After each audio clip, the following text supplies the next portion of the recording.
Just chopping it up.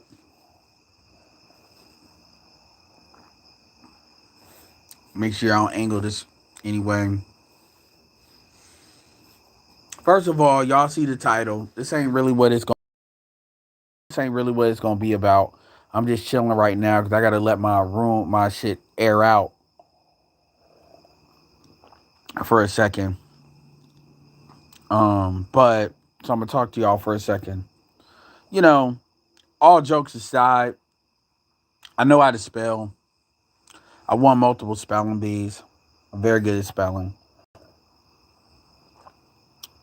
The thing is, this autocorrect, when I type something, autocorrect kicks in, and quite frankly, I don't give a fuck enough to go through my comments and edit all my comments. I don't give a fuck to edit my titles. I got people that are smaller than me. Shout out to Roger Report. They've had their shit fucked up, canceled, in every which way. And so, if you all have an issue with shit being misspelled, even though you know exactly what I'm saying, when you know how these fucking phone autocorrects are, you know how this shit works. You know a lot of us are doing this shit from our phone. I really don't know what to tell you. I really don't, because I'm not writing a dissertation. I'm not even writing a blog, and this is a verbal medium. And to the extent that you have to read, I'm not even making long comments. So just deal with it and just let it go. If it bothers you, then be bothered or be gone.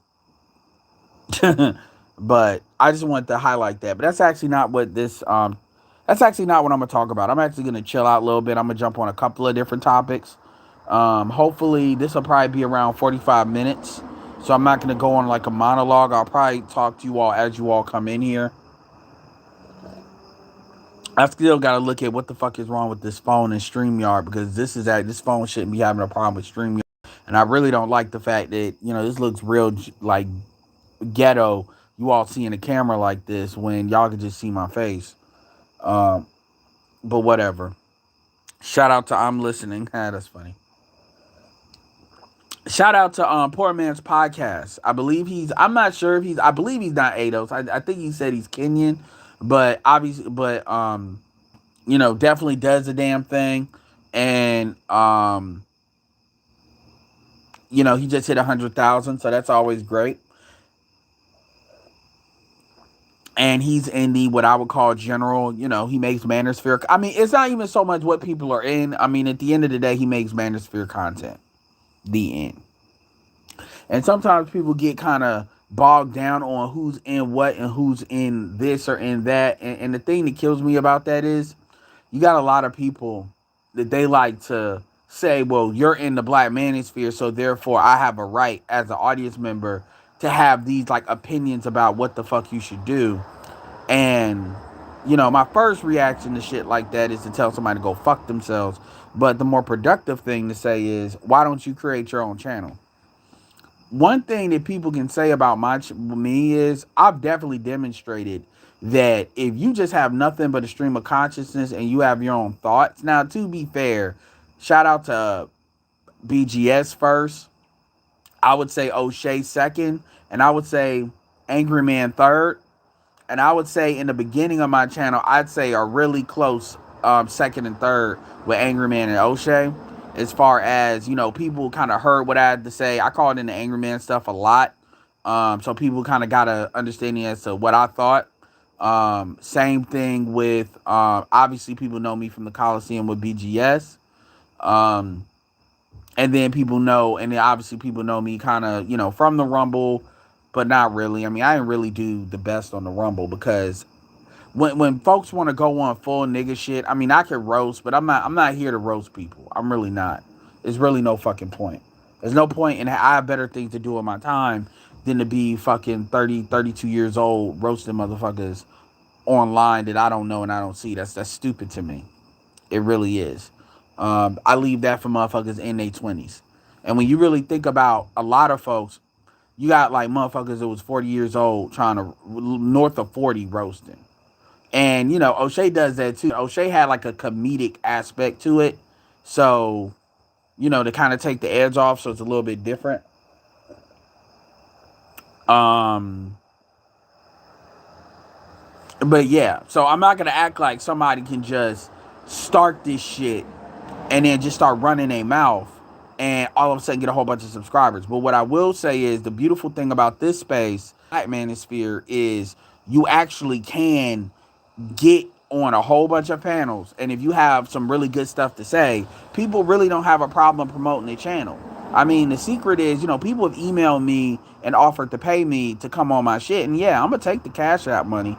But if you got something to say, you know, but most people, you don't have to pay. Now, obviously, if you want somebody to do something for you and you willing to do that brown paper bag money, as Tariq Nasheed said, you could probably get some shit done. Absolutely, because you make it easy for them to make a decision. And there is times where you need to do that, like if you need to get a really good interview or something like that. But also, if you're really putting down some real shit, a lot of times even bigger people will come on your shit because to them it ain't that much time. Usually, people are not litigious about that. And then shout out to the lead attorney. I mean, you got people like that, but you can come on there. Lead attorney Dennis Sperling.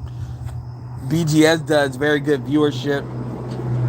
If you actually have something to say really have something to say, and you have like experience, there's a whole chitlin circuit in the sphere, and we're not even just talking. And see, the thing is, people don't even really look at what black men that make content is outside of the quote unquote black manosphere. There are many channels, many channels. I'm actually one of the things I like to do is catalog a list of that. What's up, Vince? And Vince is a perfect example of that. Vince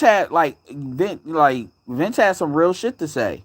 He had some real shit to say. He's a traveling brother. He has experience. And I've seen him in my chat. But yeah, he really had some really good shit to say. And actually, when you came on up, I may actually clip some of the stuff you were talking about and make that its own little video because it was very insightful. It was very good. And there's a lot of people like that. I've been bugging Carl the Tactician for a minute to make a YouTube channel and just running their mouth. So if anything that I proved you can just turn this motherfucker on and just talk. Now, granted, everybody doesn't have the time that I have. So all you really have to do is get any sound recorder that's on your phone or get a free one on Google Play, or hell, the sound thing that's in your goddamn in your phone, and do tunes to tube, and you can upload videos. You just put a picture in front of that bitch. You do a picture, do something on Canva, which is free. Do like your Instagram or whatever you're doing, and then just start talking. Just put the shit out there. And then if you want to go back in there, edit the titles, edit the shit, make the shit, so Google will find it. You can do that. So we really have our own like chitlin circuit within the algorithm, where you can at least get your thoughts out. So the excuse that people have of like going on other people's panels just to tell motherfuckers, what they're not doing. And so let's start here with Melody's panel. So Melody, shout out to Melody for getting her I guess she got what is it? Not augmented, but she got monetized. So that's good because that's not as easy as people think. And then she did a video interview with Chantel Simone. I may check that out to see what's going on with that. But she had an interview the day before, or a video the day before, talking about if black women can learn from other cultures, why can't black men learn from other cultures? And apparently nobody really addressed the answer. And in my opinion, it's a disingenuous question. But not saying she's being disingenuous, but I'm gonna address that. But in that conversation, you had, and I'm not even gonna name. I'm not, like I said, I'm done like promoting motherfuckers that really get on my nerves. Fuck that, But you had some people in there. Some people I agree with, but a couple I really didn't. It was just the people I agree with, and I know this is me saying this, but it's taking a long time to get kind of to the point. And I take a long time to get to the point, but the journey is worth it. This motherfucker, it wasn't. But one of the things that is a pet peeve of mine, it is a big pet peeve of mine. Shout out to Spliff Spark. Appreciate you not taking that personally. You know, like but one of the things that is a pet peeve of mine is dudes complaining about content that other people make rather than making your own content. Get in the market, fucking compete. Stop. Don't be no arm. Like, this is like, do not be no armchair quarterback. Now, granted, we talk about shit like sports. There's degrees to that, but I'm talking about like when it comes to this conversation, we all got smartphones. Y'all all got the apps. You can put this shit out there. I mean, hell, even YouTube won't let you go live unless you have 1,000 subscribers. So that's what people's excuse is. That's the beauty of StreamYard. So if you got StreamYard, you can go live without doing that. If you don't have an Android phone, because Android doesn't really work well with Apple, you could do Clubhouse. If you don't really want to do all that, because I don't really know about the Clubhouse app, if you can download shit or whatever. Because that's another thing you probably could do is create a room, start talking. I don't know if you can record it. I don't know. I don't know that. So I gotta look into that. But you could do what I said before, is use the memo thing, start talking, take those files from the phone, and then if I could just upload them using twos2twos.com. And if you need to get them converted, go to like onlineconverter.com, and on Google, it'll let you convert whatever M4A, whatever bullshit Apple likes to put shit in, and convert it to MP3, and then you can upload a picture, you're done. The end. You got it up there. If you don't, and then StreamYard will allow you to go live or Clubhouse for that. So there's options. There's options for people. And again, I'm not saying everybody's got to have a channel. That's not what I'm saying. A lot of y'all got some really good, insightful stuff to say. But when people are going out of their way, and I'm not saying people can't have their critiques. I'm not saying that. But you have like some people that like their whole thing is every time they come on, number one, they're loud as fuck. They're loud for no reason. And I mean, they're loud all the time, as if they got a hearing problem. But what they want to do is they want to come on here and they always show up saying what somebody else ain't doing, what the manosphere ain't doing, what the manosphere shouldn't be. And what it really is motherfuckers ain't trying to listen to a goddamn thing they got to say. The shit I say, I'd say if 0 people were listening to it. Why? Because I can always catalog what I said and then put it into a blog post or something. There's ways for me to catalog content, even if people are not actively listening to it right now. Maybe that's the marketer in me. That's cool. But you got a lot of people where ain't nobody trying to hear what the fuck they got to say. And so what they try to do is get on other people's panels for attention, and then they wanna create attention by creating chaos, telling somebody you ain't real. I'm not even talking about the trolls. I'm not even talking about them right now. I'm just talking about people that they've been in this space for a minute, and because the space has kind of gotten away from them, or whatever, or whatever they think it should be, they just don't know how to shut the fuck up. I'm like, yo, put some shit on your channel. That's all you gotta do. Stop telling somebody else what the fuck they should do. Stop always getting on panels and then you want to sit here and tell other motherfuckers what the fuck they should do with their channels. Like, seriously. Y'all don't never hear me say that shit. Y'all, because at the end of the day, I tell you, and here's the thing, I suggest, and this is the thing that makes it crazy. You never see these people suggest other channels. You don't never see these people actually suggest who somebody should listen to. Rather than, you notice, I don't tell you who you shouldn't listen to. I tell you who I listen to and the value I get shit from. And then you get value, you do, you don't, it's cool. And I sit there and I'll share the same people over and over and over because I'm sharing the value that I get. Not necessarily, I'm not trying to throw it down your throats. I'm just saying this is the value I get. This is why. This is a video, whether it's a video or whether it's a person. I try to be positive that way, not necessarily saying, "Oh well, fuck this nigga, these niggas, da da da." Like you had Ringo TV Raw, and I'm gonna mention his name because he already got a channel. He's sitting there doing a post talking about Ramil is evil because Ramil did the Pump and Dump song, literally the same fucking dance that you see Drake doing, that all these motherfuckers are trying to fake dance to. Ramil is evil. Because Ramil was talking about pumping and dumping. These bitches don't want to get married. And they say it all the time. But see, it's not really about protecting women. What it's really about is finding another reason to really be antagonistic to black men. Because a lot of black men are not, they're more comfortable being antagonistic to black men than collaborating with black men. I'm going to keep it real with you. You take sex off the table. I hate to say this, but it needs to be said. In many ways, if you take sex off the table and take that out of the room, in some ways it's easier dealing with black women on a business level, especially if they know that you know what the fuck you doing. Like you, and I don't mean you got to demonstrate to them. It's like, look, they know you about that business. You ain't about that bullshit. And they know, and especially if they got something they trying to get done. Now they may turn on you after the fact, but at least in the moment for what they trying to get, that mission or that flag they trying to get, they tend to say, okay, this dude knows what he's doing. Let me let him do it. Otherwise, whatever. Versus black men, they have this like ego competitive bullshit for no reason. And so niggas would sit there and look at another dude making a music video. You know, you got little, like, Ringo ain't talking. Maybe he is. I don't know. You don't see these motherfuckers talk about Lil Nas X and the bullshit they doing. But you want to talk about him. Oh, man, you degrading women. You do, like, straight up. Black women degrade themselves more than any other group. Black women degrade themselves more. There's no other group that degrades black women, and I would argue at least the last 20 years. We could go back further, but we'll at least say the last 20. We'll damn sure say the last 10 more than black women. None. What Ramil is doing is meeting women where they are. They want to be hoes. They want to be on their whole phase. What do you think Pump It Up is? What the fuck do you look like trying to get into a long-term relationship with a bitch that want to live a whole life? Oh, I'll tell you who you look like. You look like PJ Washington. That's who you look like. So if these women, so if women, and when I say women, I mean the ones that want to be like this. If women want to be having whole phase, then cool. That's great. If you like it, I love it.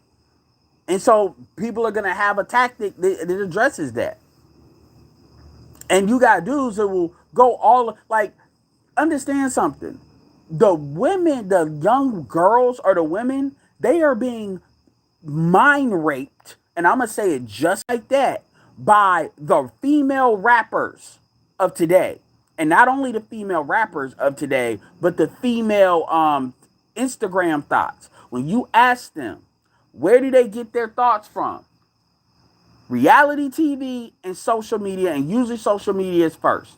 So mainstream media, as far as the music and everything, and the social media, Instagram media, which is the extension of reality TV. This is actually before you start to listen to some of the music that Summer Walker makes, SZA makes.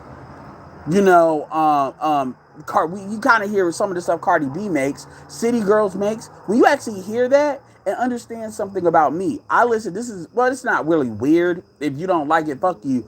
I listen to a lot of movie scores. I like listening to movie scores, and I actually like listening to motivational stuff in movie scores.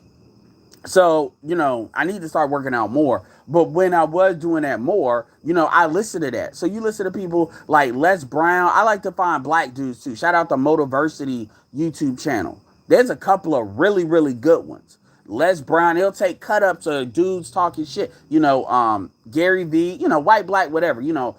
And I don't discriminate on that. But, you know, obviously I like to share, you know, the brothers. You know, there's a lot of brothers out there putting the motivational speak. You know, hip hop preacher, when he ain't simping, he's got some good shit, you know, on the motivational circuit.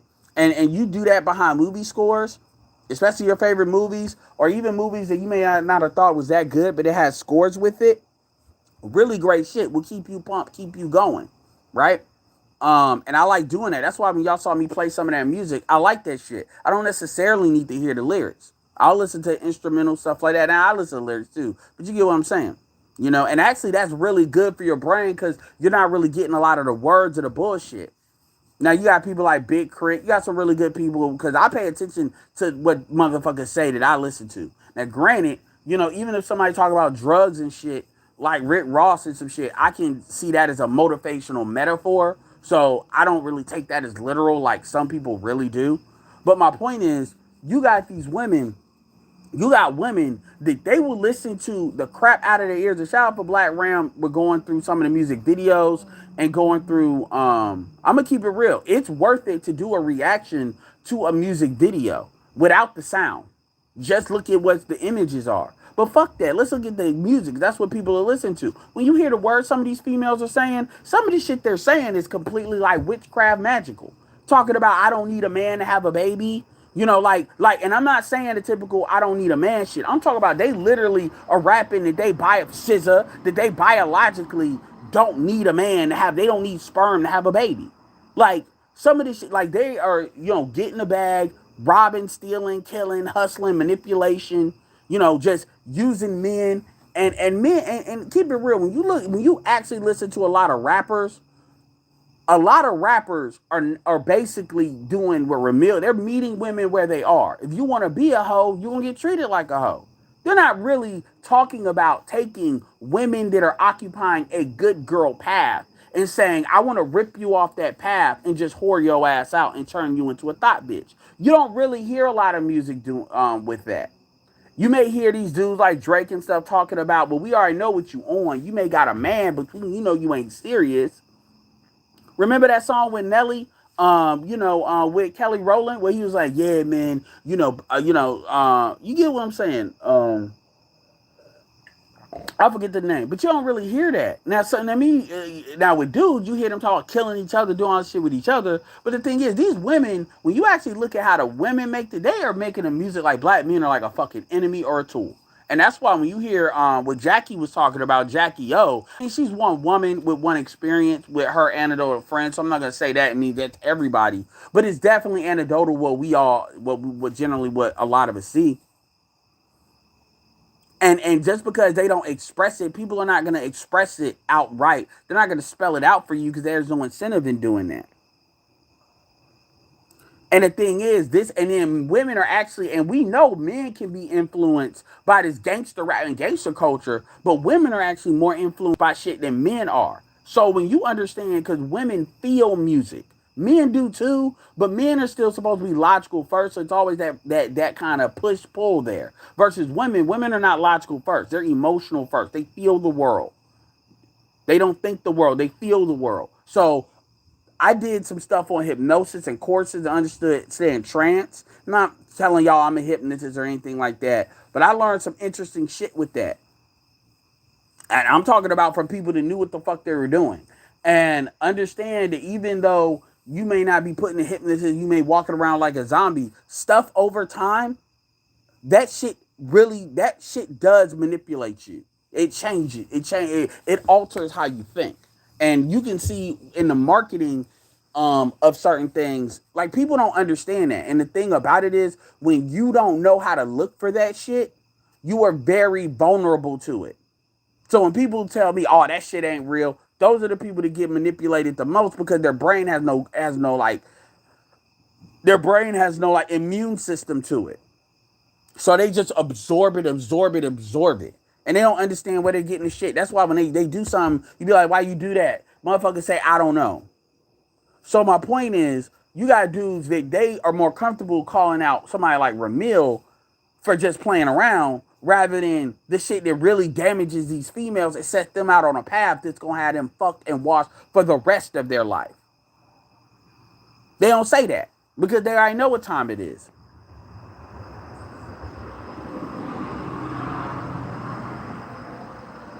Adam Williams says the 304s are winning. No, they're not. No, they're not. Because again, and I say this when I'm talking to my team, my people that I bring into my stuff. I tell them, y'all gotta have a concept of short term, medium term, long term. So for the business stuff, I'm telling them to do something. I'm like, short term is like day by day. What are you doing daily? What are you doing daily? Medium term is more like we'll say 1 month. A lot of times you look at that like in weeks. So you may look at that like a 6 week thing. And then long term, we'll say is measured in quarters. Which is 3 month periods. So quarter one, Q1, Q2. So it gives you kind of perspective in a different type of angles. It's the same thing. Women may be winning in the perception that women are winning in short term. Because understand something. Just like everything else, Glenn and Cameron was talking about this when he was talking about the YouTube. Did you know that it's only about, let's say, 280,000. It's like 76 some change, but give a hard number. It's only about 280,000 YouTube channels it's about 30 million YouTube channels or 30 million YouTube accounts. And then out of that, it's about 270, about 80,000 that have 100,000 subscribers or more. He didn't even get into the million because I'm sure it drops. And he said like 90% of the money is made by those accounts. 90% of the money is made by those accounts. And the higher you go up, like, and it, like, it's the same thing. And Spencer Corellia said the same thing with OnlyFans. That like 95% of the money is made by like the top 30 something accounts, and then like 90% of the money is made by like the top 10. So what I'm saying to say to you is when you all say 304 is winning, the reality is number one, that shit is short term because they can rip that shit anyway. Number two, also understand that the long-term value of vagina is lowering, and also the more content that they make on OnlyFans, the more that shit gets pulled out into the regular internet anyway, which means the less that value that content will be over time. And OnlyFans has a different psychology to it because so that it's not necessarily subject to that as much, but that's still a thing. And then you have to understand that these women are aging out, and these women don't age out of being hoes.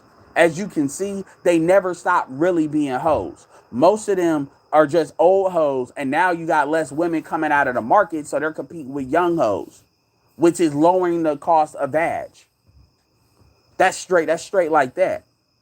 And we're not even talking about like the conservative, and I'm talking about like the general American conservative. I'm not even talking about like, black people, the backlash, which is going to happen. That is going to come. Where people get tired of that. Where people get tired of bitches. I mean, Jason Black was kind of alluding to that when you go to Brickell and you see all these fucking hoes. Ain't nobody trying to go to these expensive areas and you seeing nothing but hoes. They're going to find a way to box that shit out. If they can't price you out, they'll find a way to do something. Because they're not doing that. Especially with these cities like Buckhead and shit. Motherfuckers are getting tired of that. And they're getting tired of being boxed in when they got money. They are really getting tired of that. And they're starting to understand that usually it's the women that you see, it's the women that you see first. It's either the gays you see first or it's the women you see first. And so they're gonna start really doing corrective action on the females, especially. Because they're gonna realize where the bitches come, the retarded niggas are gonna follow. So they're gonna stop giving a fuck. So going back to the 304 thing, 304s, just because it seems like they're winning in the short term, doesn't, I mean, remember, the Kim Kardashian situation started 10 years ago.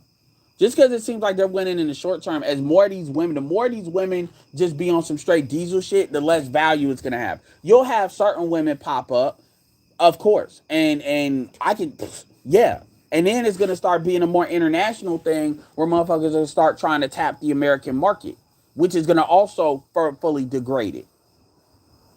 But at the end of the day, long term, they're not going to win because these women only have a shelf. I mean, these women are like athletes. They only have a shelf life because a lot of these females are coming out the gate earlier and earlier and earlier. A lot of these women are getting primed 15, 16, 17 by other females. And so as soon as they turn 18, that account's popping off. Or even before they turn 18, they got a TikTok account. And they may be doing the bullshit. Like if you go to the gym and you got females like working out, like when they're in, the sports wear they wear when they're cheerleading. That's the game that they're trying to play. And they play, oh, well, this is just what they doing with the kids that are that age. This is the stuff that they're doing. And because they're not really watching those women like that, because that's blowing up. And then what happens is they get primed, they get 18, and then they pull a Chloe Bennett. I want to be a woman now. Does every woman do that? No. But a lot of them are doing that because that's been going on. So my point is, that shit is not infinite. And again, it's not as many women. It's not as many women making all this money as you think. It's really not. It's really not. A lot of these chicks are bummy as fuck. A lot of these chicks are bummy as fuck. A lot of dudes these chicks got ain't the niggas you think they are. And a lot of these women are selling pussy. Don't let me let you think a lot of these women are selling pussy. They are.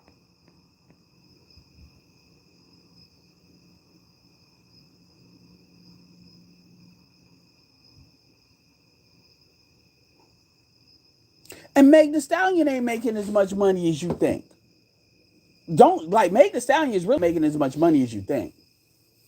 A lot, like, trust me, these corporations are getting theirs. So my thing is, I wouldn't even worry about that because a lot of times when people are talking about, oh, these hoes are winning and all that, I'm not in competition with no hoe. I'm not in competition. Let them women do whatever they want to do, and then they're gonna have to hold the outcomes that happens. And that's one thing that I think we get critiqued a lot in this space is we get critiqued. You know, motherfuckers want to use terms like victim Olympics and shit like that. At the end of the day, I don't measure my. I'm not saying you're doing this, Adam, but I don't measure my shit in conjunction with how good or bad these women are doing. I'm not hoping for their demise. It is. I just know where the shit is going, and I would prefer to not go that route. But clearly, their people are dead set on hitting the iceberg. So we just can hope. All we can hope is the Titanic don't sink. But I'm not out. But y'all shouldn't be out here. Oh man, OnlyFans are winning. Fuck these shit. Let these motherfuckers do what they do. Because these will be the same motherfuckers that they're gonna wake up one day and act like, how did we get here? Because they're gonna be looking for a bailout. Now, what I focus on, do not bail these females out. Do not bail them out. And that's the thing. You're gonna start to see a lot of women, um, a lot of women they're gonna be trying to get bailed out. Like I'll give you a perfect example. I've been listening to some clips from the Lapeef show without the lead attorney. And JR has been doing a couple of clips. I think I shared it, but if I haven't, I will in the community tab. And make sure y'all support it. I mean, they have some entertaining stuff, whether you agree with it or not agree with it. And I agree with some, don't agree with some. It is what it is. But JR, who's being more talkative, which is good. He was talking about, um, you know, some of his friends or people that he know, how if the men are at least they're not planning on getting a divorce, but it's not like something that's not on the table. And as they're kind of coming in their purpose, realizing their value, it's time for the women to kind of get on board. And he's kind of saying what his prediction is where that could go if the women don't learn to self correct.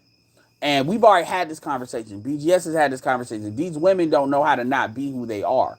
And Courtney and Kay are kind of really demonstrating that. They don't know how to be who they are. This is who they are. And the real issue is you have black men that are on different like spectrums on really understanding that. And when I say who they are, I don't mean every black woman. I mean the black women that are who they are. You can't really teach an old dog new tricks. These women are not learning. Women do not change. They adjust. They learn how to hide it better. And if a female couldn't figure it out how to be feminine, if a female is not feminine, if a female is north of 35, she is who she is. Now she may show you different faces, but eventually who she is going to come out if you're around her long enough. I don't know why people want to whatever. Anyway, JR was saying what he was saying. He said that he predicts more men are going to start filing divorces, which is, by the way, the interesting because you ain't never heard the Black Manosphere say that. You ain't never heard the Black Manosphere talk about men that are married need to get divorced. And to be real, Fantastic is actually an example of this. To be real. But you never heard that. You've never heard, and maybe you could argue, fucking Bernard is an example of this. But you never heard the Black Manosphere really say dudes need to get divorced or dudes even predict that will happen. Now, and again, JR did not say they need. In fact, JR said he hopes that doesn't happen. But he's basically saying when he surveys, where the wind is blowing, I'll say he wouldn't be surprised if those numbers started to uptick on the male side. That's kind of the way he was articulating it.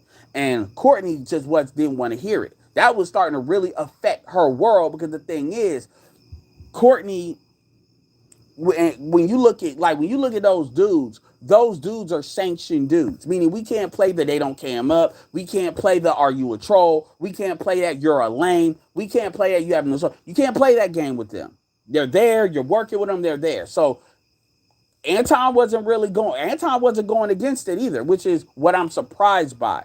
But there was a bigger point Anton was trying to make, which was as dudes, because he was trying to sell it. We're talking to dudes about improving themselves and not becoming the victim Olympics, which, Red Pill gets his rap of we making people in the victim Olympics. Yo, we can say what the fuck is going on and actually improve ourselves at the same time. But whatever the fuck ever. The point is, these are guys, these guys, because remember, JR very strongly said he is not a part of the Black Manosphere, and this is not a black show. That's what they said. He drew that line. And obviously Anton has done his back and forth. So again, like I said with Jason Black, who's also said, well, who basically said, fuck us, not you're not a part, but just fuck us. You see that with these different guys that are not subject to the doctrine that we say. In fact, they say we're in the victim Olympics. What are these guys are not giving these women solutions that they want necessarily. And it's not about that, like Jason Black says, you just be a side chick. You should just accept that you can't really be bonded to one man. You need to be a side chick and be the best side chick you can be, which is actually not a bad solution for a lot of these women. You need to go ahead and be an Olivia Pope for producing black men, point blank, period. Because that's what you are. Cut the bullshit. And he's been saying that for a minute. And JR was like, and Anton didn't disagree. Now, Chicago Gorilla was talking about, well, it's in a man to stay. It's in a man to stay. Not really. No, it's not. Because white men will leave. Other races of men will leave. That's how black men typically think. White men, we got these laws today because white men will just dip if shit. They ain't making enough money, they dip. A lot of the laws you have today on alimony and shit is because of white men dipping. So that shit to stay, that's not necessarily, certain dude, that's not equalized everywhere. But that's the argument he was making. And I personally don't think he's completely wrong with that. If dudes choose to get married, a lot of these dudes, a lot of that mentality on their like fucked up programming on manhood basically turns them into a submissive husband, because their view of manhood comes really from a gynocentric point of view. It comes from a point of view that a woman is a reflection of what you are or are not doing. And that is one of the most devastatingly false beliefs that black men can believe. And they need to let that shit go. Because a woman is only going to be as compliant as her incentives and consequences. And if you don't really have an ability to enforce consequences, what happens is everything gets overloaded to the incentives. This is why a lot of these women are talking about they don't want to get married, because they don't really see a true consequence in not getting married. And as I told the Obsidian, talking to these bitches about end of life care they're not gonna give a fuck about that now, because women don't think long term. So we gotta wait for the hoes to get old to talk to them. We gotta wait for it to be washed up for them then to talk about end of life care. Well, at the end of the day, they have no value. They're on their own. They have no sexual marketplace value. And but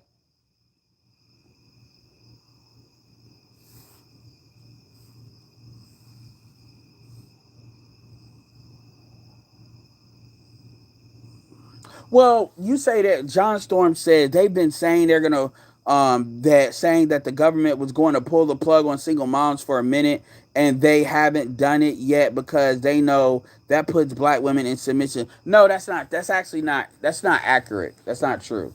It's not how it works. If you look at how the middle class has been decimated, like how it's not a law that just fucks everything up. See, you all are looking for an announcement saying single mothers, you're fucked. That's not how the world works. Things happen over time. And so Section 8 is not what it used to be. Women are getting pulled off of Section 8, depending on what region you are. A lot is it's happening. It's happening. It's happening. This is why these women are creating these African kinship networks. And that shit is not going to last. Because you're going to start overburdening certain women to others. Because as women get older, they're not going to want to play that game. They're not meant to do that shit. So that's like a stopgap, but that's not something that's going to last. So it's if you know how to look and where to look, it's already happening. What y'all are looking at is for these women to just start crying, hollering, and hooping and wilding out. But you also have to understand that, people are going to invest money into keeping up appearances. So you have to know how to look past that. But this shit has been going on. I mean, shit, Biden ain't even really helped it. I mean, look at the fucking inflation. I mean, like, look at the inflation, yo. Look at the inflation for food, the inflation for gas. You think that's not affecting food stamps? You think that's not affecting these? Like, are you serious? Like, if you like Biden, it's a worse under Biden than under Trump.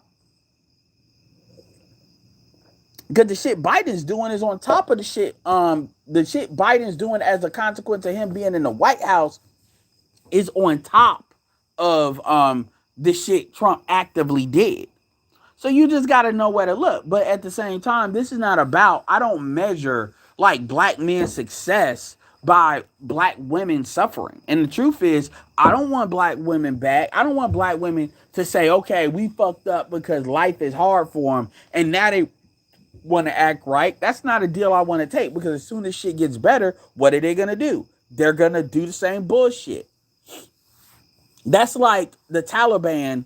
And I'm going to say it just like this. That's like all the motherfuckers that work with the U.S. with the Taliban. They needed to get the fuck out. Like, they talk about like 100,000 people are going to be relocated. You know why? Because when you remove civilization from shit, they understand if the next motherfucker come through, they going to be the first ones to do the same shit.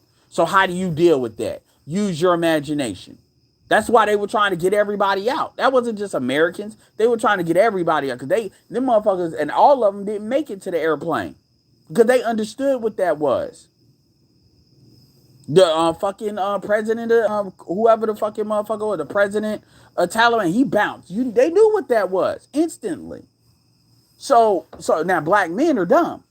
Now, I'm not saying you should do all that, but black men are dumb. Black men will actually take females that do wrong so they can do wrong by you again. And then you actually blame yourself like some Stockholm Syndrome bullshit because you say, well, I wasn't man enough. You'll never be man enough. Because the truth is, if it was really about manhood, then black women wouldn't, you would see similarities in what they look for in other men. And you don't see that. You see them give a lot of other men a hell of a lot of passes. Because it's not about that. That's some shit they tell you, and y'all buy into that because that's what your fucking mama is telling your ass as a kid. So they're fucking manipulating you at a very early age, and a lot of y'all can't shake that shit. Y'all actually believe that shit because a lot of y'all are walking around here talking about my daddy wasn't shit, and I don't want to be like my daddy because that's what your mama told you. And y'all look at these women through the eyes of your mama. I hear it all the time when y'all say that shit. Shout out to O'Shea. O'Shea did a video talking about fucking Anthony Davis getting married, you know, and saying, well, she's not black, or like, you know, black, right?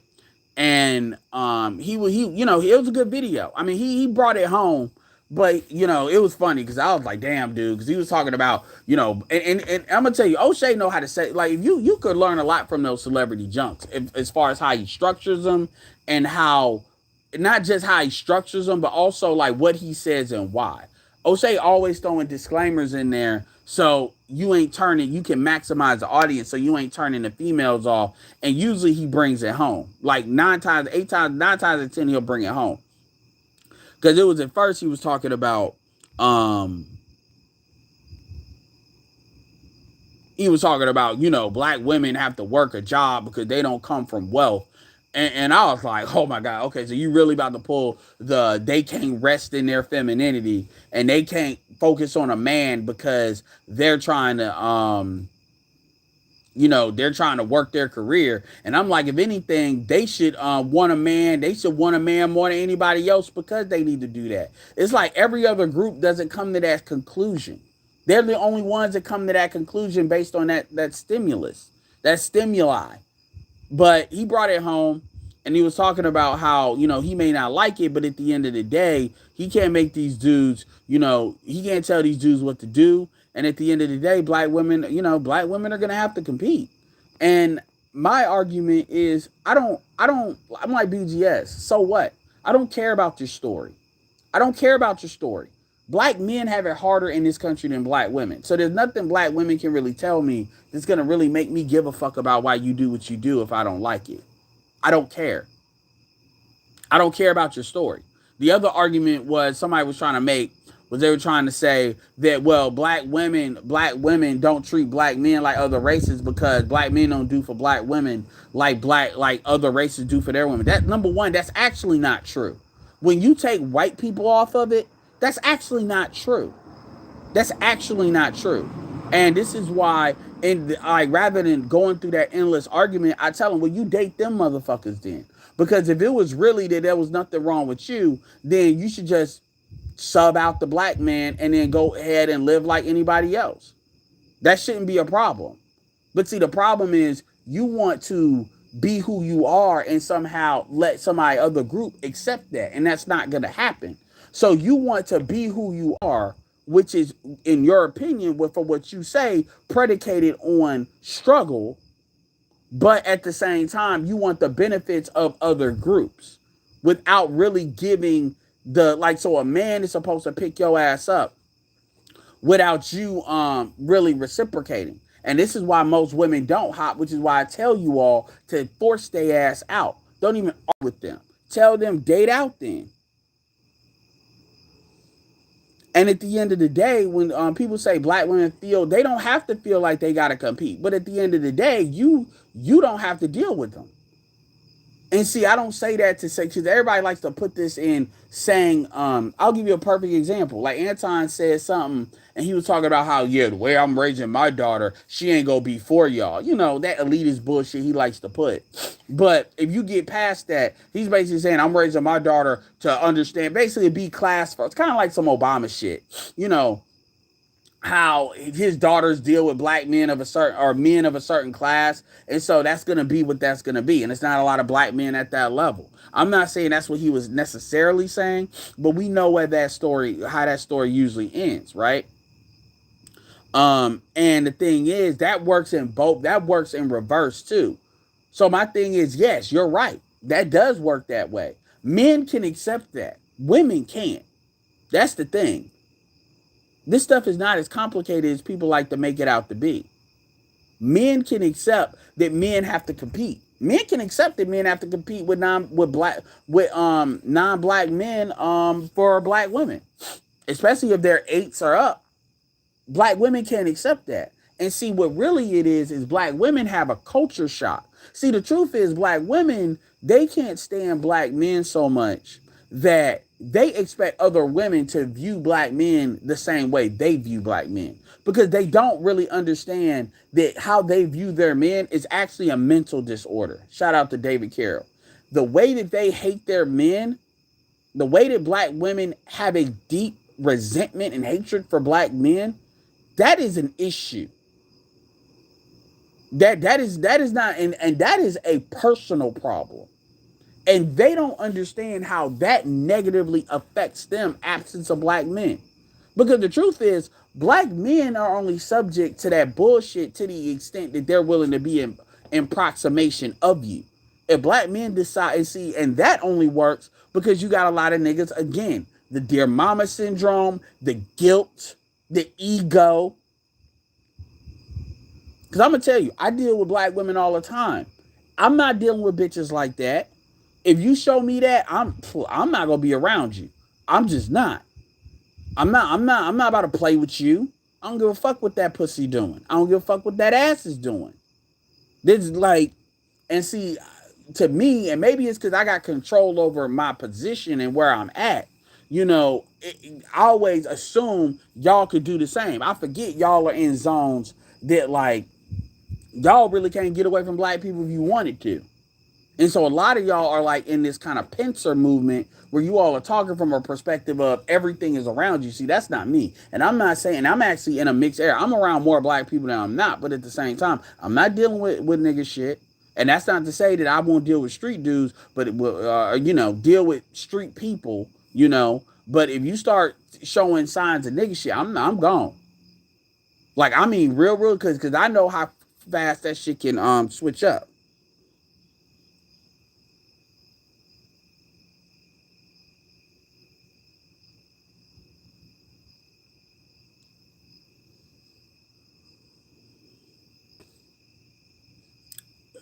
Let them. Because the thing about it is, the more black women that date out and marry out, the harder it is for them to have an attitude about black men doing it. So the more they do it, the more acceptable it becomes in reverse. So if you're somebody that you care about that, that's another reason why they don't do it, or they lie about it, or they try to undercut how much they're having sex with non-black. Because number one, a lot of these non-black men won't be really seen with them because they don't want that on them. And so it kind of works. And black men don't really want to know. White men don't want to show it because it doesn't benefit them. Because oh, we're fucking your women. Well, we're fucking yours too. It harms you more than it harms us. And then black women want to preserve this I'm loyal bullshit because everything is about justifying their defiance. But anyway, um, yeah, so anyway, long story short, Courtney, she you could tell that was like bothering her, and she was trying to look for going back to the Lapeef thing where JR stated that he could foresee more men getting divorces. He wouldn't be surprised. Like she was very bothered by that because she couldn't just sign language it out. So she was sitting there saying, well, we're going backwards if men are going to start getting divorces and da da da. No, it's not about, it's about value. First of all, I don't actually fully agree with that. What I think is going to happen is less men are just going to get married. And so if you're talking about men, here's the thing. See, they want to frame it as men are just going to get divorced and remarry. Nah, nah, nah, nah. What's gonna happen is more dudes are just not gonna get married. See, if you're gonna see that you can foresee more dudes getting divorced, then why would dudes jump in the marriage? Well, there's a high quality. See, and that's the problem. Y'all keep on misrepresenting how many quote unquote wife material is really out there. And see, that's the biggest difference between a show like that and a show like in what we do. See, we're telling you this is what the housing market is on a national level. You're trying to look at neighborhood by neighborhood and then use that to make it sound better. But that doesn't change the housing market. When we were dealing with all them foreclosures, yes, every market was not fucked. North Carolina was not as bad as like Florida or Las Vegas or Phoenix, But the housing market was still a problem. We know marriage is at a 50-year low overall. So let's talk about all the motherfuckers that are wealthy. Everybody not going to be wealthy. So that means you're not really talking about the community. What you're really talking about is a class that everybody and majority is not going to belong to. Now, if you want to make individual cases and say, well, y'all all need to amp to this class, yes. But we know all men are not going to be in the high value man category. It just can't, because that would defeat what a high value man is. So if you're really talking about the black community as a whole or in big parts, you got to talk to that. And people like to use the micro to try to make the macro sound better. Yes, any individual dude can self-improve their way out of these individual situations. But what you find is just like, see, people want to say racism, white supremacy don't exist, but you can look at shit like Bill Cosby and you can look at a lot of other stuff. You can't, like, no matter how much money you have, yes, you can minimize that shit to the point where that shit almost never affects you. Like maybe 1% if ever. Yes. Doesn't mean it's impossible, but you can completely lower the odds. So when Glennon says he's never been fucked with and all that, I believe him. I believe him when he says that. But that doesn't mean that's one person. That doesn't always mean that. You're not 100% safe. That's one. And black men should always have this kind of mindset where they're not 100% safe. Because that's usually what you got. But number two, that doesn't mean a bitch is going to be compliant. Now, they may be more compliant if you run the numbers, but you see NBA players, you see all this stuff. And this is not about being fear-mongering. This is what it is. Because that woman can do what's in her best interest. And a lot of these women, they don't, because now they know they can get your money. So they only got to be around for a certain amount of time. So they can really always have what they perceive as the best part of you, which is the economic piece.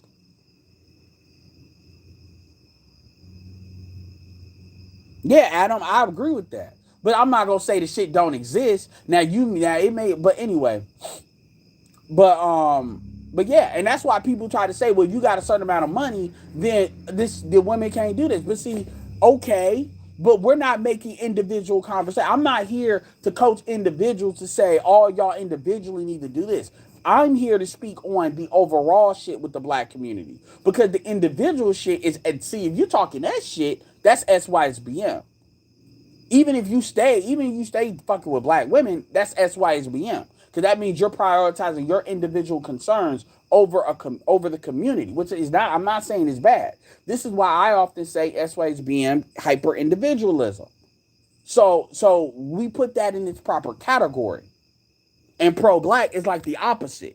Like it's like, oh, community everything. The problem is if you're serious about the community, you have to look at it in its totality. It can't be the community when it comes to black men, when it comes to black women, we're just gonna deal with them the best we can. No, it can't be like that. Because that means you're not really serious about it. It's kind of like saying, I want to have a great basketball team and a great franchise, but I'm only gonna hire centers.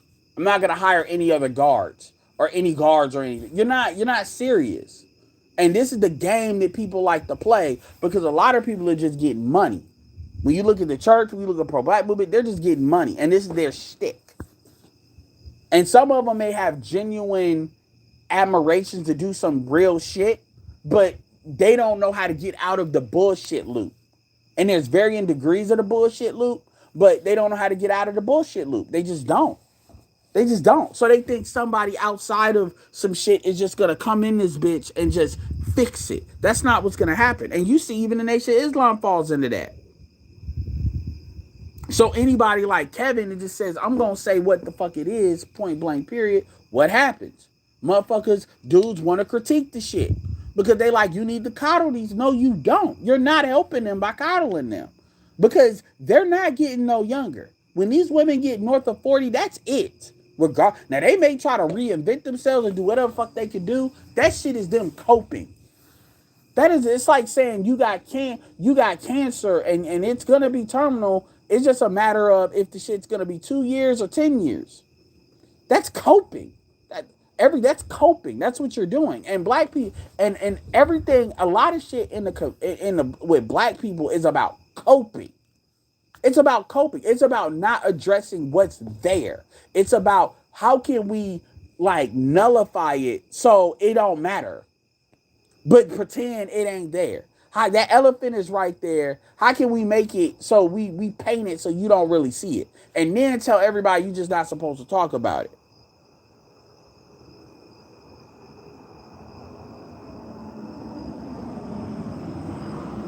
That's actually not true, John Storm.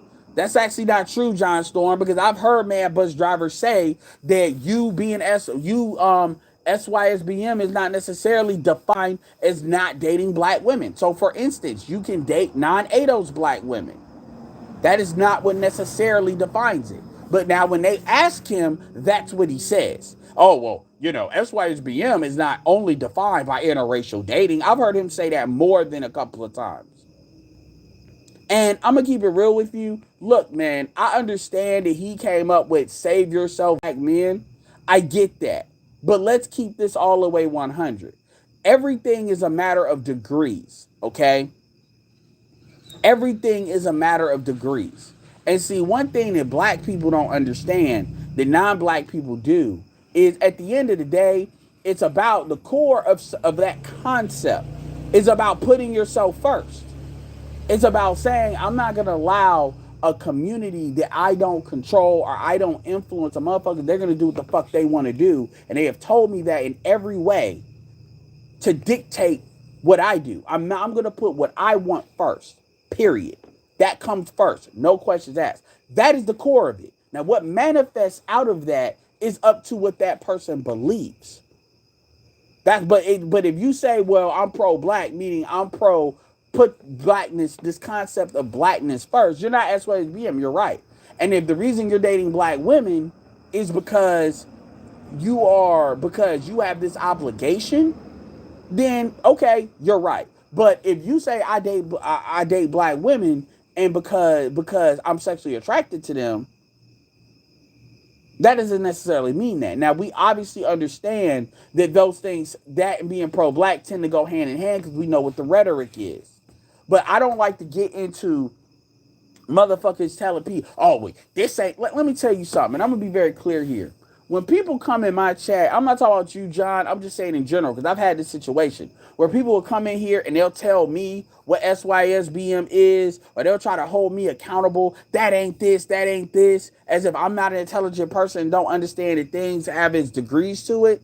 Shout out to Xanatos Clutch. I'm like, a lot of motherfuckers that talk that shit, they're holding on to it because they're not really doing shit. And that's the same thing in any of these things. Whether you're pro-black, SYSBM, Hebrew, a lot of people hold on to these things because they want to have a sense of belonging. So it doesn't become about taking these kind of mental frameworks and applying it to your life to actually create an outcome and a change. It's really about motherfuckers just want to argue to verbally spar. And so they want to worry about these little things, and they want to use something as a mechanism to try to tell you what to do. I talked about that before when I said people talk about other people's channels. Most of those people are fucking losers because they will understand that it ain't that big of a deal. Oh, well, SYSBM is if you date black women, you can't be. So why do you give a fuck? Why do you give a fuck? I'm not talking about you, John. I'm just saying somebody in general because I've heard that before. Why do you give a fuck if somebody dates black women? If so, like, why do you care? Oh, well, you can't be in this club if you're so fucking black women. I'm in my channel. What do I always say? And Clutch agrees with this. Don't go red pill for black women. Only remain blue pill for non-black women. I don't really consider Brittany Renner black. And you see what happened with PJ Tucker. A lot of these Latins, blue Jasmine. You got niggas that they will completely, and Clutch has talked about this, and to me, he's Mr. SYSBM. You have seen motherfuckers completely be deers in the headlights to not. I'm not saying this is everybody else. That's what I'm saying. I'm just saying. You have motherfuckers that they'll be deers in headlights for non-black women. And I'm like, dude, what, you really think that they don't have plays that they're running? Is that what you really thought?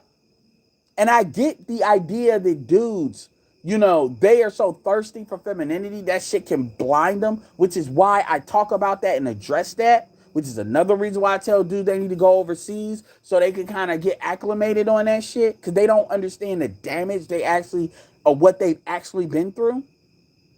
Even JR said he was putting up with certain things because he didn't understand. And that's a big dude, beard, all of that. And he said he didn't know what femininity was until he really experienced it. It was amazing.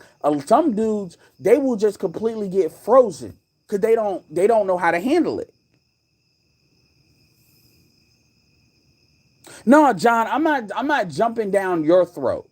You said a comment, and I'm taking the opportunity to kind of piggyback on something bigger. This isn't me like I'm not talking down to you. I'm just taking what you did and making it, adding to the thing. So don't think I'm talking down to you. I get what you're saying. I get what you're saying. And yeah, usually 8 out of 10 times, John, you would be correct. If you see a black man dealing with a black woman, 8 out of 10 times, you'd be correct by saying it's probably not SYSBM. So I'm not saying you're mostly wrong. I just want to highlight that the core SYS, and this is what Mad Bus Driver has said that. He has said that you can date black women. Now, if you date exclusively black women, okay, you probably in the 9.5 range. Because you're not really, if you dating only black women, then yes, John, I will see that to you. I will see that to you. The chances are they're not SYSBM. They're not SYSBM. I will give that to you. But most black men are not just completely, I'm not open to a black woman. That's not what it is. Most of them, what they do, they start raising the bar. I will give that to you. Brittany Renner's Empress of Succubus. She is. She's a class, and I appreciate Brittany Renner because that's an obvious lesson. Dudes need to understand there's women like that out there. And she's not the only one. She's just being extra with it. You see a lot of these women like that.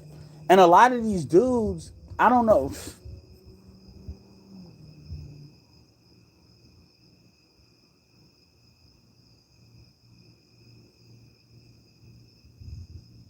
Shout out to Black Mind, Sir Anthony. Yeah, Jim Rat. He said I'm SYSBM, but I date African and Afro Latinas. I mean, shit. Anthony Davis. That's a SYSBM move.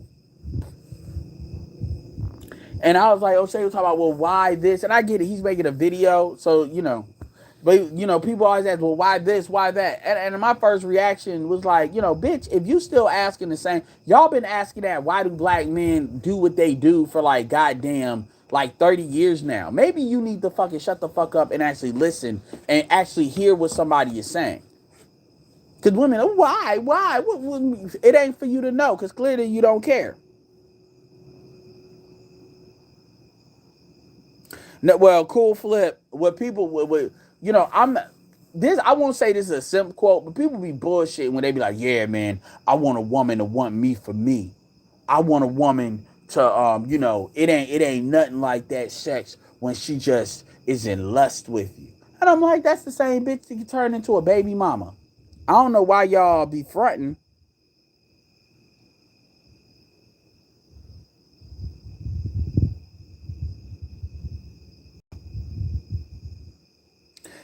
I mean, the thing about John, about about women that swirl. First of all, I encourage black women to swirl personally, and y'all be thinking I'm trolling when I say that. I'm not, because number one, the more they do it, the more the SYSBM argument cannot be shut the fuck down. So y'all need to understand that. Remember, long term. And number two, as far as the rate of return, the biggest thing is Black women will not generally leave a non-black man. The non-black man has to leave them. So they'll say that those marriages last, but it's because black women put up with godforsaken shit. Well, the thing about Courtney, yeah, a lot of y'all did say that. My thing is, I'll allow a person to actually reveal themselves and show them at face value. Because what am I really committing when it comes to Courtney? But yeah, that shit bothered Courtney. And my thing, and it was funny because I was actually on one of her lives as far as in the comment in the chat section, and she tried to call me a troll and shit. Talk about what if you built all this other bullshit. I'm like, yo, that shit has nothing to do with what I'm talking about. And really what it is with Courtney is Courtney wants a certain outcome because where she is in life. And it like, look, she's not an ugly woman. She's an attractive woman, but at the end of the day, she's fucking what, 38? That goes one way. Point blank, period.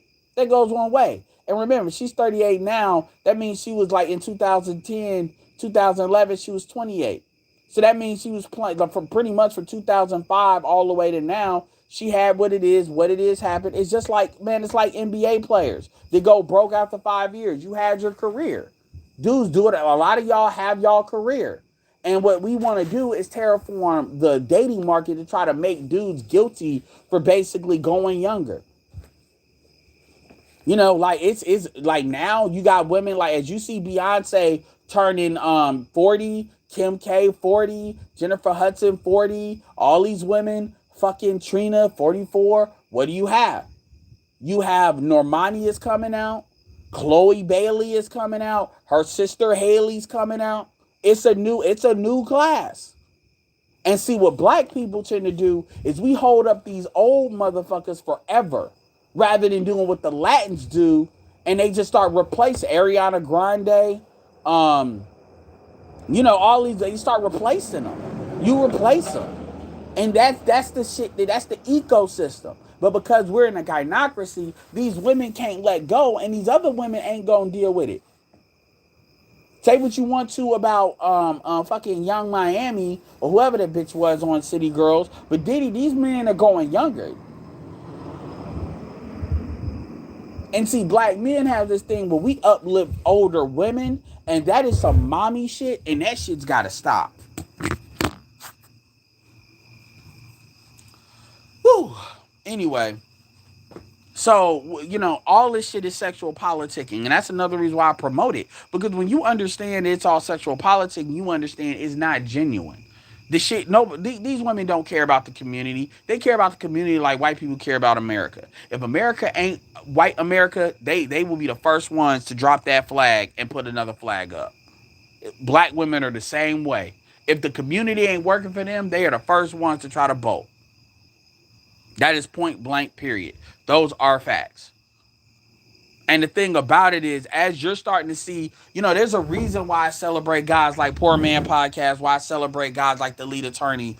There's a reason I do that, because at the end of the day, I did not talk all this shit for this space. Fuck me blowing up, because understand something. I'm making my money in other ways. Honestly, I don't get. I really do not care. I would rather blow up in the kind of the internet business world than I would rather blow up here. Now, granted, I'm still gonna put some work in this channel and try to grow it, but I would prefer that the faces of the sphere is the faces of the sphere, because it makes it so much harder for them to shut us down. You saw what happened to the Lead Attorney when Tasha K. Remember, Tasha K got more than 10 times the subscriber count than the Lead Attorney, and she had to calm the fuck down.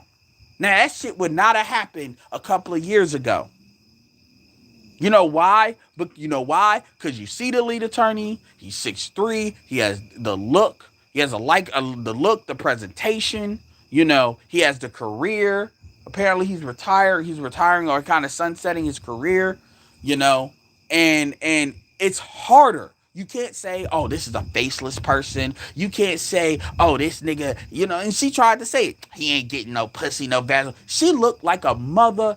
Tasha K looked like a fucking fool. And Glenn Cameron said, and you know what Glenn Cameron's been through. But Glenn Cameron said she's got a beautiful smile. Whoever did the dinner work did a great job. And the only time he saw who Tasha K was, remember, I don't know if Tasha K's in Atlanta, but TLA is, and a lot of these guys are in Atlanta or Houston.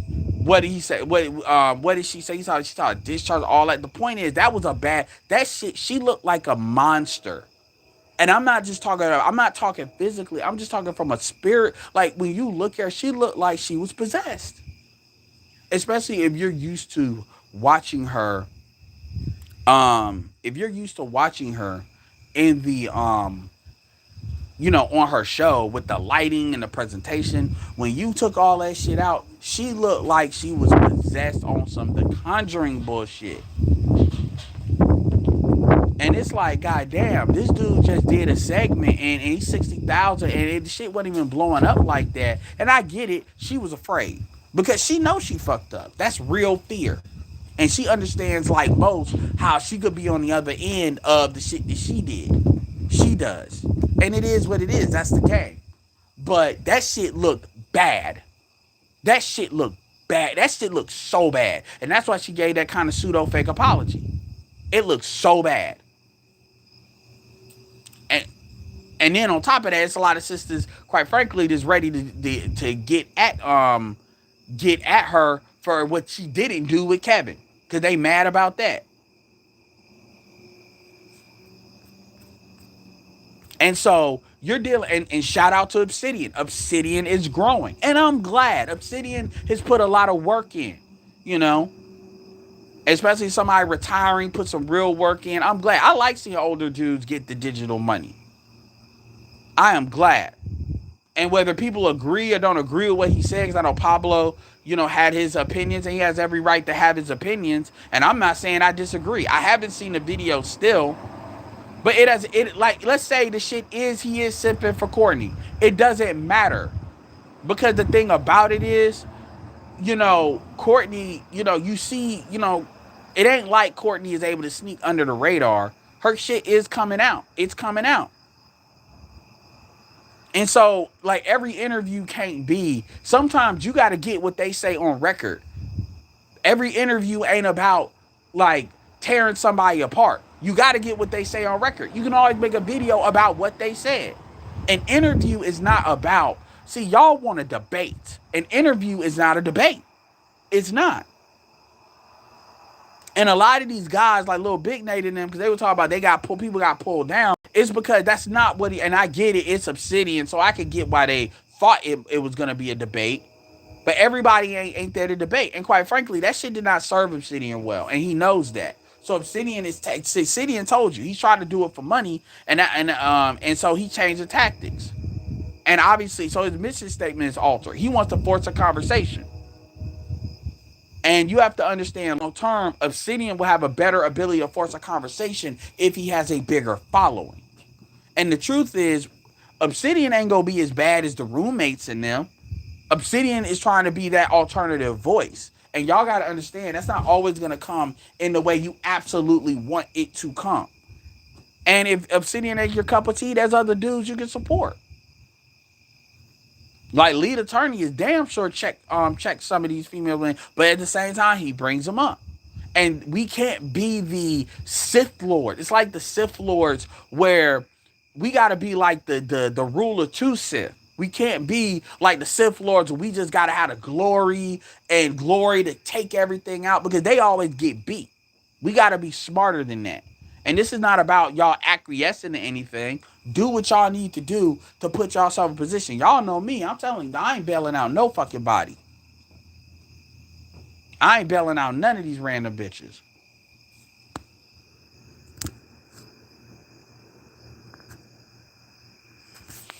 The roommates have gotten better. I'll say that. They've gotten better. They've gotten better. I won't they've gotten, but the roommates have gotten better because they realize there's money in there's the roommates. Let me be very clear. The roommates give a fuck about money in a bad way. The reason the roommates have kind of gotten better is because the roommates realize there's money in these niggas too. That's really what that is.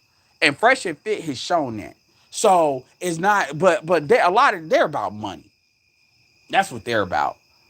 They're about money. And that's the one thing that kind of separates our space from a lot of other spaces is we may get some money, but we're more like the underground in that way versus you got people that want to go mainstream. And I'm not talking about mainstream as far as your following. I'm talking about more mainstream as far as your mentality. Where it's like, okay, I don't want to make good music and I don't really want to make music. I want music that'll sell no matter what the fuck that is. Like the worst example of that would be like Lil Nas X. Somebody I think does it right would be maybe like Kanye, when Kanye did it in the middle. I put 50 kind of in there too.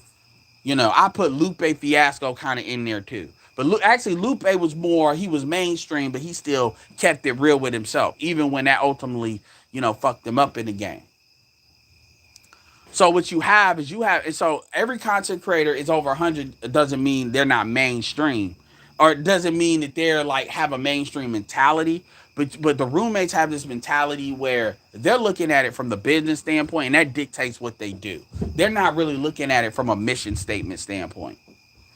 And I'm sorry, people are gonna get mad about this, but I'm always gonna have it in my head. Like, well, I'm not even gonna bring that up because y'all feel some type of way, but and I'm not trying to go there right now because that'd be another 30 minutes. Yeah, you got some good jams, but he started talking about them Jews. He couldn't shut the fuck up about them Jews. They let Lupe say a lot of shit, but he just couldn't. He had to. They let him talk that shit about Obama. And he did that when Obama was in that White House. He did that in a time where it was not smart to do that, but he had to go all the way because niggas got niggas.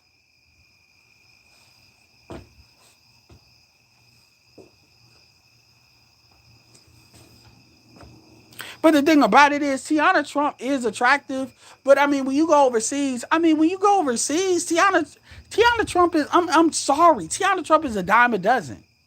Like nigga, when I was in the Philippines, like nigga, you go like Singapore, like nigga, I'm telling you, you deal with like Asian women that are short. They got ass. I'm telling you, I'm telling you, like Tiana Trump is a dime a dozen. Tiana Trump is she's attractive, yes, but Tiana Trump is a dime a dozen.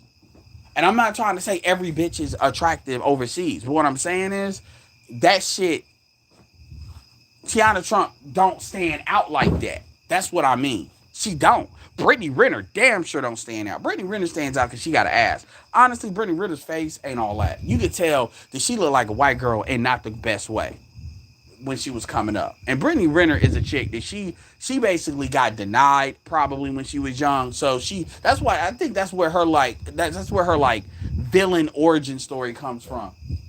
And why she feels a certain type of way when it comes to men. Because probably the dude she wanted didn't want her.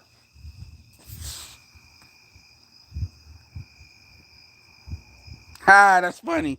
The paranormal activity angle.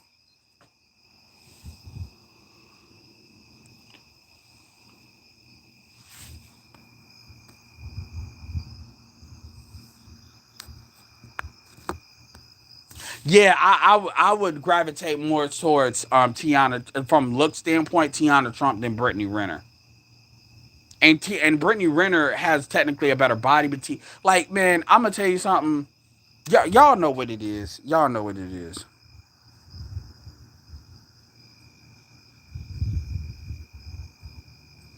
But I do think people kind of Tiana Trump is kind of overrated.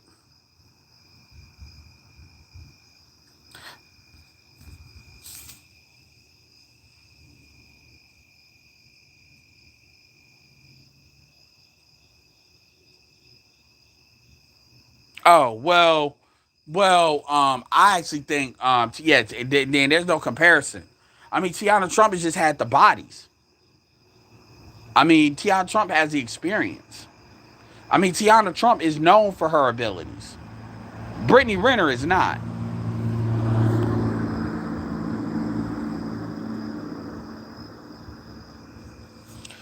It is what it is. The point that I want y'all to understand is it's not about saying one race is better than the others. The point is your greatest choice is your power of choice, and there's a difference between who you decide to commit to for marriage and who you decide to commit to have sex. I know black men. I know people that are married to this day. I know Italian girl, um, and I knew her for a long. I mean, I knew her for a long. I knew her for like since I first moved here, like long time. Name was Chelsea, and she's married to the same dude to this day, high school sweetheart type shit.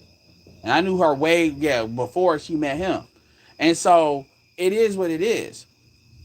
And trust me, there's people that I know that are like dude, like real talk. The thing about it is, I trust me, man. I want black people to be with black people. I mean, I want that too, but at the end of the day, if you're not gonna tell if you're not gonna tell the truth about what's going on, I don't know what the fuck you think is gonna happen.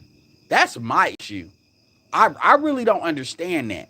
Like people want to say, "Oh man, we're afraid of this." Well, I'm like, you're not gonna solve that by shaming dudes because now the government doesn't really have the same kind of incentives to keep black men away from other women. Now it just doesn't have time for that anymore because they really trying to basically get as many people into it's trying as many people. I ain't gonna lie, my shit kind of look like paranormal activity too.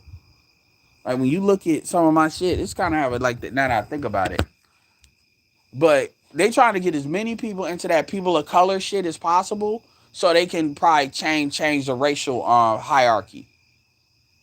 They trying to drain. I call whatever. Remember what I used to call it, y'all? Genetic gentrification. Genetic gentrification. And motherfuckers and black women are doing their part. The more black women hate black men, have this issue with black, the more that's all that's gonna happen. Like, and you really gonna see it with the Z's and the alphas as the Z. Because remember, what did I say? O'Shea is technically a millennial. He's 40. So millennials are starting to exit out of the prime dating market. As far when I say prime, I mean the women. You know, in a couple of years, like like 5 years, the millennials are gonna occupy the entire dating market, like for real. And by then it's over. And a lot of these women see, and the thing is, when I bring with Courtney, I'm like, Courtney, you think, see, the thing that I want to point out with Courtney is this: what you think is you can wish upon a star and shit is just gonna go the way you want. That's not how that works. Like when I say she wants, I mean like as an environment. The environment doesn't move that way. You're looking at the environment from an emotional standpoint based on your own position in it. I'm north of 35, got a kid, whatever situation, and I want shit to be what it is. But see, nothing is ever stagnant in time. Time is always moving. I can tell you right now, I went from being 26 to 30 just like that. And the older you get, the faster time moves. That's what I've learned. Each year goes by faster and faster. I know you niggas have seen it. So felt it. So women don't move with this kind of urgency because they want to put it on something outside of them. Because ain't see, when you understand how humans work, sometimes humans have to be made to do shit. You gotta make them do shit. And women are like that more than men. You gotta make their ass do shit. You can't just be that's what a coach is usually for. They tell you you ain't shit and tell you you need to do this, this, and that, and really getting your ass to do it. Otherwise, procrastination sets in, um, displacement sets in, um, you just ain't thinking about it. And so what happens is what women tend to do is they get into these kind of echo chambers that kind of let them know, like tell them what they already want to believe. Now people will say, well, isn't that what the manosphere is? No, it's not. Because we always have people. See, everybody looks at the black manosphere as an echo chamber. The black manosphere argues all the time, which is one of the reasons why it hasn't expanded as fast as it otherwise could. We always got people arguing, challenging us. We challenge each other. That's not what people like to perceive the manosphere is as an echo. That's actually not what it is. And that's a good way why that's why when people try to come at us, they get surprised at the pushback and what type it is, because they expect everybody to say the same. That's not true. And so the thing is, the reality is not gonna meet that. And see, the thing about women is the shit has not only come, it's already passed in a review by the time they realize they missed the exit because they're too busy trying to like hope some shit. They're trying to hope for an ideal. They're trying to hope for an ideal. And so a lot of people are arguing from I want this to be this way versus you got people that saying this is what the forecast. Well, I don't want it. I don't want a hurricane to come through. Well, I'm like, yo, I don't either. But guess the fuck what? This is what the weather says, and this is what the history is. Now maybe it will, maybe it won't. But everything, but shit, I don't know if the hurricane gonna come. I know I see clouds. I know it's raining. I know I see this wind creeping the fuck up. I see this flag flying like a motherfucker. So what the fuck do you want? You want like somebody to snap the fingers and the shit just dissipate? That's what a lot of people are looking for. Exactly, Cortez. We wouldn't have these beefs.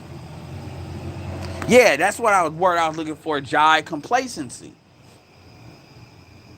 I mean, these women, a lot of these females are like these players, like these players, when they get in their last 2 or 3 years. Not Tom Brady either, like Shaq. They can't let go. So they go from team to team to team to team to team, trying to get that last check when they knew they should have just bounced out. That's what they are. And it's because they got enough sexual market value to be fucked. They got enough sexual marketplace value to be fucked. But dudes ain't people ain't the dudes they want their ideal is not necessarily committing to them. And then people is out here fronting. And so it becomes saying, well, what is this? What is that? Now you gotta play the I'm a high value man and say 1+1 is 2 and some bullshit. I'm like, yo, believe what you want to believe. That's why I tend to not argue with people. I'll argue the point. So once I understand where the disagreement is, I'm like, oh, that's what you believe. So usually if I debate, I'm debating to get to the bottom of what they're talking about. Because usually people got like 5 layers of bullshit or whatever layers of bullshit in order to front. And I'm like, I need to know what is exactly what you're saying. Not this bullshit you putting out there to make the shit sound good for the sake of the conversation. What exactly are you saying? You know? What exactly do you believe? Like when that old dude was talking about, oh, I believe patriarchy oppresses women. Okay, you believe that. I don't need to hear nothing else. I already know what you think. I already know what you think. I appreciate that. You should have led with that. Because now we know what you want. Because I would love to see that article. And a lot of dudes won't really say what's on their mind until you press them on it, or women either. Till you press them on it. Like even when you look at like Jackie O and you look at her friends, if you press them on it, like a dude, they're not gonna tell us what they tell her. She's a friend. They have confidence in her. You know, they're not gonna tell us that. They're gonna front. But these women were telling her, oh, I don't even like, I don't even, I just think they're competent. I think they this, I think they that. Okay, well, black men are not for you then. Why are you dating black men? That's the first thing I would say. Why are you, if you really want to be married or you really want to be in a relationship or whatever, why are you dating black men? Because if you feel this way about black men, that's not going to change. You're not going to grow out of it. Why would you harm a black man by getting married to a black man after you did your dirt knowing you feel this way? You need to go date out. I'm not going to sit here and try to figure out what the fuck black men did. I'm like, okay, you think black men ain't shit? Cool. Date out. Be done with it. I'm not even playing. Cut the bullshit. I don't want to hear no what black men ain't done and all. I don't give a fuck about none of that. I don't care. Date out. Fuck the arguing. And niggas will be guilty. Yeah, man, we need to do better. No, fuck that. Date out. The fuck? Don't get me started on those bitches.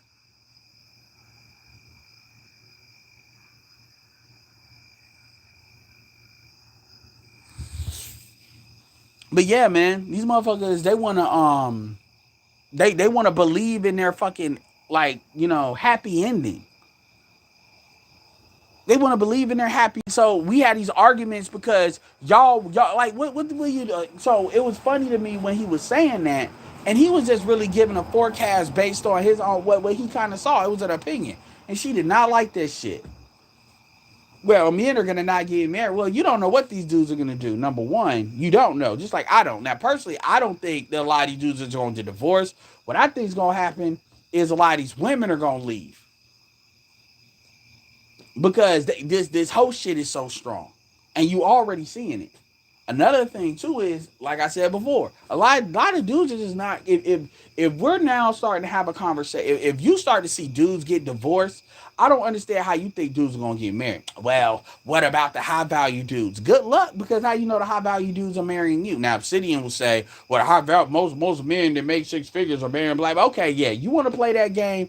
If that's the story you want to tell, go ahead and tell it.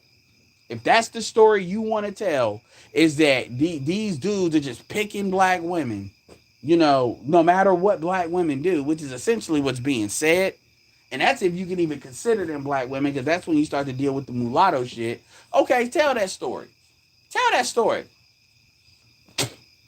I'm not gonna sit here and debate with you shit. Just like when motherfuckers like to say, well, marriage works for the upper class. And I'm not saying that's not true. Fine, but that has nothing to do with the majority. The majority ain't in the upper class. So what are we really talking about? Well, the solution is getting the upper class. Oh, okay. Okay. But then you're supposed to get married in order to get in the upper class. But you see what I'm saying? See how that works? Anyway, y'all, I done had a good hour and a half conversation with y'all.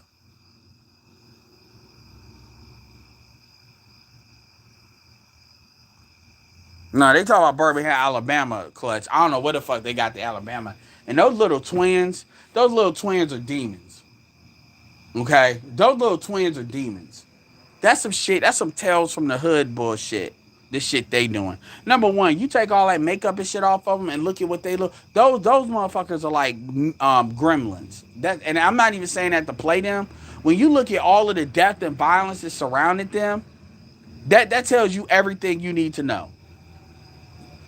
And shout out for Pink Book for covering that shit.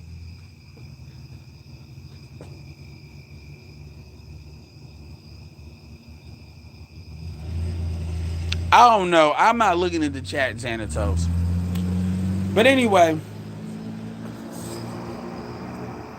exactly. That's all that is. That's all I see. That is all I see. All that death and all that violence. And then people just look at that shit. That tells me everything I fucking need to know about motherfuckers like in that area. That tells that this. Anyway, it's been great, y'all. So anyway, I'm about to head out. With that being said, this is Edward. Like I said, um shout out to Poor Man for hitting 100K. I predict that TLA will be there or be close. He'll be either there or close to it by the end of the year. So it's great. It's great. And like I said, shit like that'll help folks like Dr. Tia Johnson. So anyway, with that being said, this is Edward. Make sure y'all hit me up on the Cash App too. I mean, the one thing I'll say about Birmingham, Alabama is the cost of living is probably on point. That's the one thing, because I've seen some marketers talk about going. Now, I wouldn't go take my ass down there, unless I had multiple property. But I've seen dudes talk about going down there because of the cost of living. And if you got your certain economics right, I can see it. But like I said, make sure you hit up the Cash App. Dollar sign Allen ALLEN 100K. Appreciate the Cash Apps that folks have been giving, the love people have been showing. Make sure you like the video. If you're new here, make sure you subscribe. We definitely marching towards that 5,000. I really want to get to that 5,000 so I can start really. I'm gonna reset the channel anyway, but I'm gonna start setting it up to do more interviews and stuff. So, and North Carolina has its benefits, but North Carolina is starting to get expensive. But with that being said, this is Edward signing off. Peace.